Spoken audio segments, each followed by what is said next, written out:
Olá, eu sou Paula Medeiros e começa agora a Revista da Câmara, com as notícias que foram destaque na semana que passou. No programa de hoje, você vai ver em menos de 30 minutos como foi a maratona política que terminou com a autorização dos deputados para que o processo de impeachment contra a presidente Dilma Rousseff prossiga aqui no Parlamento. E você vai ver também os argumentos contra e a favor do impeachment, que ajudaram a estabelecer um recorde num fim de semana inteiro de discussões, a reação do governo à derrota e o início do processo de julgamento, que será de responsabilidade dos senadores.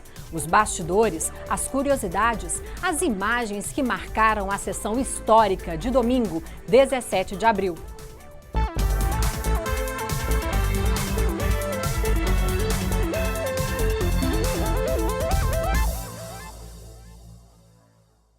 Não se falava em outra coisa nas duas últimas semanas aqui na Câmara dos Deputados. Dias e dias de debates culminaram com o prosseguimento do processo de impeachment contra a presidente Dilma Rousseff, autorizado no último domingo por 367 votos a favor e 137 contra. Depois de aprovada a admissibilidade pela Câmara, o processo foi entregue ao Senado Federal, como mostra o repórter Thiago Ramos. No plenário do Senado, a leitura do relatório aprovado pela Câmara. Em seguida, o presidente do Senado, Renan Calheiros, fez uma solicitação aos líderes dos partidos. A presidência solicita às lideranças o envio em até 48 horas das indicações dos nomes dos membros dos blocos parlamentares que irão integrar a comissão especial. Mas o prazo de 48 horas virou motivo de disputa entre os senadores. Com todos os nomes indicados, seria possível dar início aos trabalhos da comissão especial imediatamente. Mas alguns partidos disseram que vão usar todo o prazo, entre eles o PT. Com isso, a eleição e o início dos trabalhos de fato da comissão deve ficar para segunda-feira. Na política, o tempo também é objeto de disputa. O que ficou claro já no primeiro dia de discussão sobre impeachment no Senado, quando o relatório aprovado pela Câmara foi levado pessoalmente pelo presidente da Câmara, deputado Eduardo Cunha. A representação do governo na casa deixou de existir, porque deixou de existir para a Câmara o governo. Então passou a ser uma situação difícil. Por isso que a celeridade do Senado é muito importante. Eu não acredito que nenhuma matéria relevante na Câmara será votada, será apreciada, sem que esse processo seja definido no Senado. Nós vamos fazer um amplo direito de defesa aqui. Não vamos aceitar atropelos. A presidenta Dilma Rousseff tem o direito de se defender aqui. Então, não tem isso. Nós vamos utilizar todos os prazos. Outro exemplo de disputa política: a divisão das 21 vagas da comissão do impeachment. Uma reunião de líderes do Senado foi feita para discutir isso. No voto, ficou decidido que os partidos pequenos não teriam espaço. A lei fala todos os partidos políticos na proporcionalidade possível. Então, o que é dentro do possível não é a participação do partido, é a proporcionalidade. Isso é só o começo. Ainda tem mais. Por exemplo, quem vai ficar com a relatoria e a presidência da comissão? Obviamente, caberá aos maiores blocos a prerrogativa de tentar construir uma maioria dentro da comissão para que seus indicados sejam eleitos. Mas não é uma eleição automática, né? E, obviamente, nós que somos o segundo maior bloco, certamente teremos ou buscaremos ter, com o apoio da maioria da comissão, uma das duas posições. O presidente do Senado é a pessoa para quem essas disputas acabam sendo encaminhadas à procura de uma solução. Sabendo disso, Renan Calheiros já avisou. Até a sessão que vai votar a admissibilidade ou a inadmissibilidade, as questões serão resolvidas pelo presidente. A partir disso, com a chegada do presidente do Supremo para presidir esse processo de impeachment, toda questão de ordem, e serão muitas, serão resolvidas pelo presidente do Supremo Tribunal Federal. A Câmara aceitou a denúncia. Agora, o Senado vai analisar o mérito dela. Caberá aos senadores responder se Dilma Rousseff é ou não culpada das denúncias aceitas pela Câmara. O Senado também vai ter comissão especial, votação em plenário, mas logo no começo dessa discussão, eles vão ter que decidir se afastam ou não Dilma Rousseff por até 180 dias da presidência da República. Essa decisão poderá ser tomada até o dia 11 de maio. Aqui na Câmara, os argumentos favoráveis e contrários foram repetidos à exaustão e fizeram com que a sessão de domingo, 17 de abril, entrasse para a história. A bancada do PMDB optou pelo voto favorável ao processo de impedimento. Impeachment é golpe! O PDT vai votar contra o impeachment! Nossos deputados e deputadas devem votar pela admissibilidade. Uma presidenta sobre a qual não pesa qualquer denúncia. Devemos sim admitir a denúncia e encaminhá-la ao Senado Federal. Eu pergunto, será que esses brasileiros que votaram nos governadores, esses governadores estão desgastados, eles vão deixar de governar o país? Não! A votação começou com 504 deputados presentes. O primeiro a votar acabou sendo o deputado Washington Reis, do PMDB do Rio de Janeiro, por recomendação médica. Eu voto a favor. Cada voto declarado, fosse a favor ou contra, era dedicado ora à família do parlamentar, ora ao país, à democracia e à Constituição. Em alguns casos, o voto era quase festivo. Vladimir Costa. Alfredo Nascimento comunicou na hora do voto que renunciava à presidência do PR para votar contrário à orientação do partido. Eu voto sim, presidente. Como havia anunciado, o presidente Eduardo Cunha também votou. Que Deus tenha misericórdia dessa nação. Voto sim. O voto decisivo para a aceitação do impeachment, de número 342, que representa 2/3 do plenário, foi dado pelo deputado Bruno Araújo, do PSDB de Pernambuco. Pernambuco nunca faltou ao Brasil. Carrego comigo nossas histórias de luta pela liberdade e pela democracia. Por isso eu digo ao Brasil, sim pelo futuro!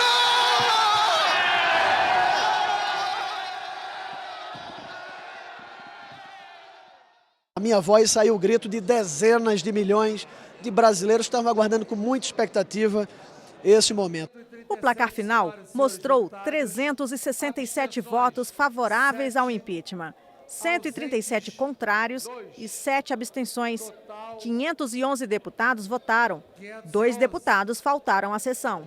Está autorizada a instauração de processo contra a senhora presidente da República por crime de responsabilidade. A decisão será comunicada ao senhor presidente do Senado Federal para fins do disposto no artigo 52, inciso 1 da Constituição Federal. De amor e de esperança a terra desce, se o teu formoso céu risonho e límpido, a imagem do cruzeiro resplandece. Você não pode permitir que a presidente da República, que cuida do financeiro, ou seja, do dinheiro que você paga de imposto, que ela possa pegar esse dinheiro e gastar do jeito que ela quer, sem autorização do Poder Legislativo. Não é crime de responsabilidade. O que nós estamos assistindo é uma grande farsa, né? Uma armação que foi feita para se tirar uma presidente da República sem crime de responsabilidade. Ela violou a Constituição, ela fraudou as eleições, ela quis atrapalhar as investigações na Lava Jato, quis proteger o ex-presidente Lula da justiça, ela mentiu para os brasileiros, ela, enfim, envolvida no Petrolão, até porque foi ministra das Minas e Energia, presidente do Conselho de Administração, tinha as informações todas à disposição dela, então acho que isso acabou refletindo aqui na Câmara, né? Daí esse resultado esmagador. Os golpistas venceram aqui na Câmara, mas dizer para vocês que a luta continua nas ruas e no Senado.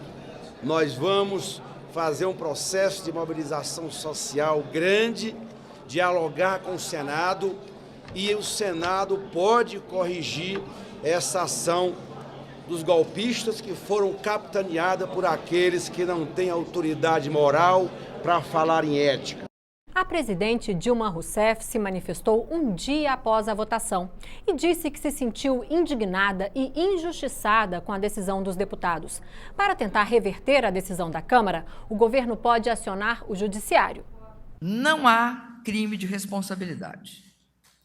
Os atos que pelos quais eles me acusam foram praticados por outros presidentes da República antes de mim e não se caracterizaram como sendo atos ilegais ou atos criminosos. Eu continuarei lutando e vou enfrentar todo o processo. Vou participar e me defender junto ao Senado. Tenho certeza que nós teremos a oportunidade de nos defender no Senado. E quero dizer aos senhores que, ao contrário do que uns anunciaram, não começou o fim. Nós estamos no início da luta. Esta luta, ela será muito longa e demorada. A presidente Dilma Rousseff afirmou que não abrirá mão de todos os instrumentos para se defender, inclusive indo à justiça caso necessário. Antes, o advogado-geral da União, José Eduardo Cardoso, disse que nada estava decidido, mas que havia motivos para recorrer ao Supremo Tribunal Federal. O campo político diz respeito à conveniência ou inconveniência de manter um presidente, mas que exige a configuração do pressuposto jurídico. Esta avaliação valorativa, eu vou chamar de mérito, essa avaliação valorativa, discricionária, política, essa não pode ser discutida no judiciário, porque essa é privativa do legislativo. Porém, os pressupostos jurídicos podem. E uma das questões que pode ser discutida, a meu ver, no judiciário, é a falta de justa causa para o impeachment. Mas o líder de partido da oposição afirma que houve sim crime de responsabilidade e acredita que apelar ao judiciário é blefe do governo. É o jogo que o PT tenta fazer para se livrar do desespero que se abateu. Se você se lembrar, até na última hora eles estavam blefando que tinham 200 votos já contabilizados para votar a favor da presidente Dilma. E no final ficaram com 130 e poucos votos. Então é blefando o tempo todo. Na votação do impeachment, houve votos favoráveis ao governo, mesmo depois de definida a autorização de abertura do processo com voto de número 342. Mas também houve traições. Veja como votaram os partidos e as bancadas. Entre os partidos, observamos que 9 votaram 100% a favor do impeachment. PSDB, Democratas, PRB, Solidariedade, Social Cristão, PPS, PV, PSL e PMB. A Rede e o PEN ficaram exatamente divididos, com metade para cada lado. Já o PT, o PCdoB e o PSOL votaram 100% contra o impedimento. No caso do PMDB, maior bancada da Câmara e até pouco tempo aliada do governo, a votação foi expressiva a favor do impeachment. 59 deputados votaram a favor, o que representa 88% da bancada.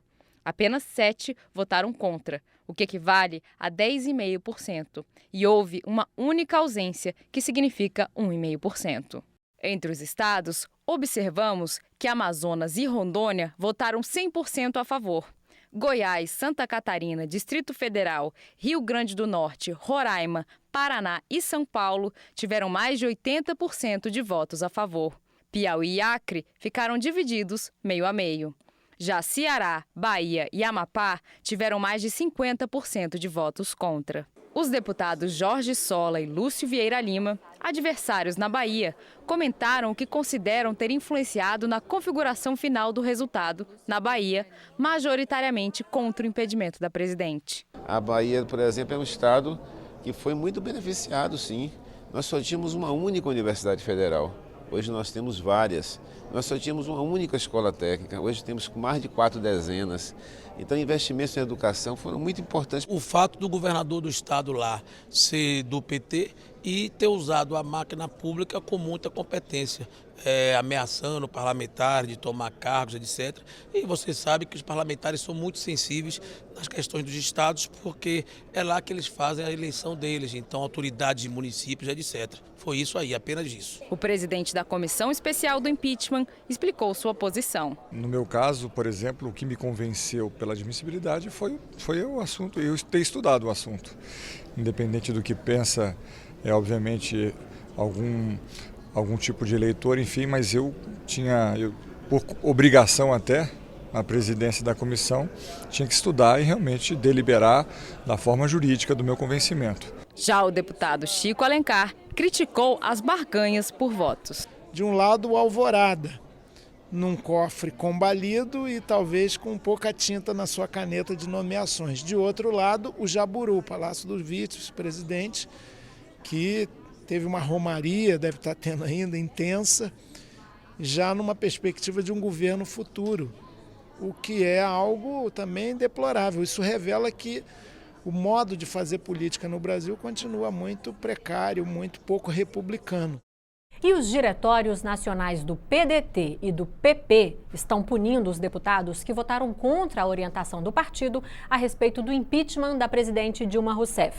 O Diretório Nacional do PDT vai abrir processo de expulsão contra 6 deputados que votaram a favor do impeachment. Subtenente Gonzaga, de Minas Gerais, Mário Eringer, também mineiro, Sérgio Vidigal, do Espírito Santo, Flávia Moraes, de Goiás, Issa Abraão, do Amazonas e Giovanni Cherini, do Rio Grande do Sul. A executiva nacional do partido deve decidir se aceita o parecer da Comissão de Ética pela expulsão dos deputados até o dia 30 de maio. Do lado que rompeu com o governo, o PP também começou a tomar providências de punição aos dissidentes que votaram contra o impeachment.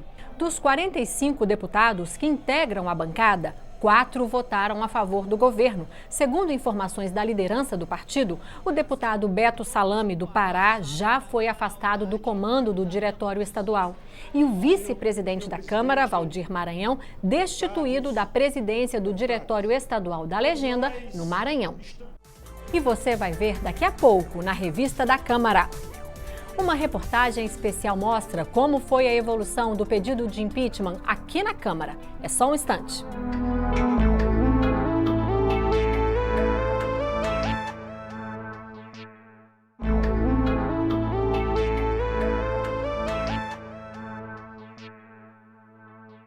A discussão da admissão do processo de impeachment da presidente Dilma Rousseff pela Câmara foi a sessão mais longa da história da casa. Mas até chegar a esse ponto, houve muitas voltas e reviravoltas. A repórter Vera Morgado ajuda você a lembrar este caminho. A Câmara recebeu 51 pedidos de impeachment da presidente Dilma Rousseff neste segundo mandato. De 2015 para cá, o deputado Eduardo Cunha arquivou 39. Aceitou apenas um. O dos juristas Miguel Reale Júnior, Hélio Bicudo e Janaína Pascoal. Lamentando profundamente o que está ocorrendo e dizendo que não tenho nenhuma felicidade no ato que eu estou praticando. No dia 8 de dezembro, Cunha deu início à votação em plenário dos integrantes da comissão especial destinada a dar o parecer sobre o pedido. A votação foi secreta, cheia de protestos e questões de ordem. Questão de ordem. Questão de ordem. Questão de ordem. Senhor presidente, toda questão de ordem que houver, eu vou recolher e não decidirei nenhuma agora. Não pode ser incorporada a chapa avulsa nesta votação. Isso viola a Constituição. A eleição da comissão especial acabou anulada pelo Supremo Tribunal Federal. Houve questionamentos sobre as regras adotadas. Ao julgar liminar do PCdoB, o STF decidiu que não poderia haver chapas avulsas, que o voto deveria ser aberto e também esclareceu o papel da Câmara e do Senado no processo. Inexiste competência do Senado para rejeitar a autorização expedida pela Câmara dos Deputados. O ano virou sem a instalação da comissão especial, que se arrastaria entre questionamentos do presidente da Câmara sobre as regras definidas pelo Supremo e as respostas do STF. A nova eleição dos 65 integrantes do colegiado só aconteceu em março no plenário. E na primeira reunião, escolhido Jovair Arantes para a relatoria e Rogério Rosso como presidente. Aproveitar o tempo para fazer o maior número de reuniões possível, para que todos os fatos sejam colocados para os membros da comissão. Na comissão especial foram quase 6 semanas de debates. Pela primeira vez, os autores do pedido e a defesa do advogado-geral da União apresentaram seus argumentos pessoalmente aos deputados. No presidencialismo, jamais se poderá falar que qualquer governo possa ser afastado por uma mera decisão política. Muitos prefeitos foram condenados criminalmente e foram afastados dos seus cargos por irresponsabilidade fiscal em situações muito menos relevantes. O relatório do deputado Jovair Arantes concluiu que a presidente Dilma deveria ser julgada pelo Senado por crime de responsabilidade. A conduta proibida que atenta à Constituição e à lei orçamentária é o fato do Executivo abrir o crédito orçamentário excedendo a autorização. Para vencer a etapa de análise do relatório, os deputados fizeram mais de 12 horas de debates, numa reunião que entrou pela madrugada. Na sessão para a votação do texto, a comissão aprovou o relatório por 38 votos a favor e 27 contra. Votaram sim! 38! Não! 27! E nenhuma abstenção! O parecer está aprovado! Com a margem de quase 10 votos. Desmoralizante para o governo. Tudo está a indicar que no plenário da Casa nós vamos derrotar este golpe e manter a democracia brasileira. Começava a semana decisiva. O processo em seguida foi rápido, mas a expectativa e a tensão fizeram os dias parecerem maiores. O plenário viveria as sessões mais longas da sua história. Denúncia por crime de responsabilidade em desfavor da presidenta da República, a senhora Dilma Vana Rousseff. O relatório foi lido. As negociações políticas marcariam ainda mais os dias que seguiram. Partidos da base declararam desembarque do governo, na esteira do maior partido da Câmara. Com 67 deputados, o PMDB já havia anunciado a saída da base semanas antes. O PP, com 45 deputados, e o PRB, com 22, também decidiram apoiar o impeachment. Outras legendas que anunciaram apoio à presidente não se manteriam firmes durante a votação, caso do PDT e do PR. Só o PT, o PSOL e o PCdoB não dariam votos favoráveis ao impeachment. Viria a maratona de debates sobre o texto do plenário, que iniciou na manhã de sexta-feira. Os deputados ficaram reunidos na sessão mais longa da história, 43 horas de trabalhos até o domingo, dia da votação. O clima foi pacífico. Se não há crime de responsabilidade, não há impeachment. Não vai ter golpe, vai ter justiça. Mas houve momentos de tensão. Vocês estão com medo, senhor presidente. Vocês estão com medo. Calma que nós estamos aqui discutindo a respeito do impeachment. E atitudes inesperadas. Um verdadeiro tiro de morte no coração, na alma do povo brasileiro. No plenário da Câmara, seria possível ver mais uma vez cenas inesquecíveis da história do país. Segurança! Vendo todo este processo pelo qual passa a presidente Dilma Rousseff, é difícil não comparar com o impeachment do ex-presidente Collor há 24 anos. O repórter Thiago Ramos mostra semelhanças e diferenças entre os dois momentos. Essa reportagem começa com um convite para você, telespectador, para adivinhar de quem e de quando são esses dois discursos aí, ó. A decisão que vamos tomar amanhã constitui um grande desafio. O desafio de mostrarmos à nação que esta instituição não compactua com a impunidade. O desafio de provarmos a nossa sintonia com os anseios de quase a totalidade da população brasileira. Agora o segundo. Isso nada mais é do que um golpe pela tomada ao poder, que parte de quem não teve competência para ganhar na urna. Tempo. As duas são do processo de impeachment de 1992. A primeira, do então deputado federal Aloysio Mercadante, do PT. A segunda, do então deputado federal Ronaldo Caiado, à época governista. De lá para cá, o mundo político deu uma volta. Os argumentos e os discursos são parecidos, mas os papéis se inverteram. E não foi só a política que mudou. A tecnologia colocou na mão de cada brasileiro uma janela para a realidade. O mundo deu muitas voltas. A começar pela sociedade em si. Em 1992, os caras pintadas tomaram as ruas numa época em que a informação circulava em outra velocidade. O povo era informado pelo rádio, pela televisão, o povo sabia do que se passava da mesma maneira. Claro que hoje a tecnologia da informação permite maior velocidade na informação. O próprio Congresso mudou. Em 1992, Collor tinha uma base de sustentação limitada ao PRN, Partido da Reconstrução Nacional, com cerca de 38 deputados federais. Ele não conseguiu montar uma base de sustentação. E é interessante, porque ele se dizia parlamentarista, mas mesmo assim não conseguiu. Dilma tem o apoio de pelo menos 3 partidos: PT, PCdoB e do PDT.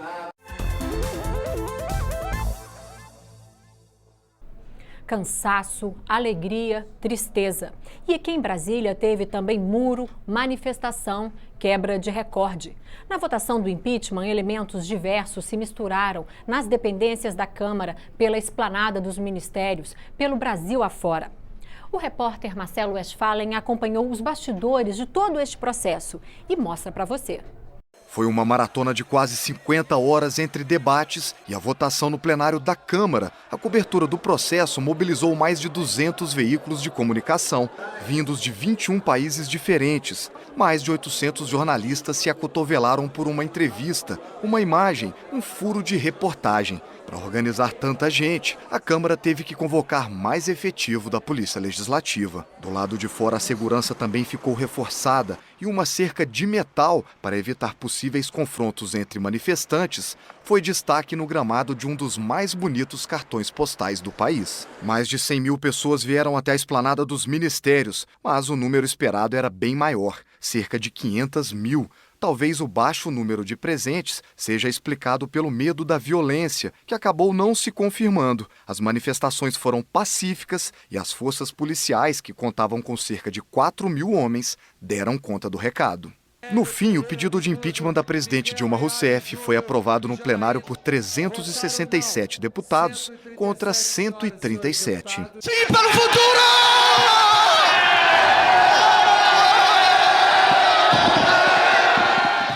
Agora cabe ao Senado Federal a continuidade do processo e a certeza de que jornalistas, policiais e manifestantes estarão novamente acompanhando tudo de perto.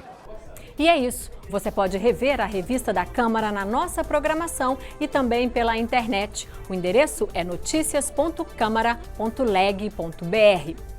Obrigada pela companhia. Tchau!